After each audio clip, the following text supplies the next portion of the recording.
வந்தவாசியில் ரமலான் பண்டிகையை முன்னிட்டு ஏழை எளிய மக்களுக்கு காய்கறி, மளிகை தொகுப்பு, புடவை அடங்கிய சிறப்பு தொகுப்பை வழங்கிய தமிழக வெற்றிக் கழகத்தினர்.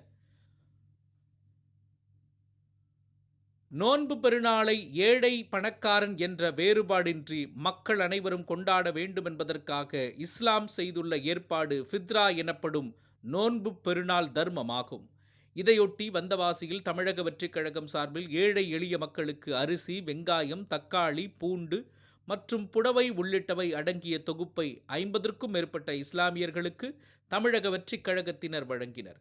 மேலும் மாவட்ட தொழிற்சங்க அணி இணை அமைப்பாளர் ஜாவித் இம்ரான் ஏற்பாட்டில் நடைபெற்ற இந்த நிகழ்ச்சியில் சிறப்பு அழைப்பாளராக கலந்து கொண்ட தமிழக வெற்றிக் கழக கிழக்கு மாவட்ட செயலாளர் உதயகுமார் சிறப்புரையாற்றினார்.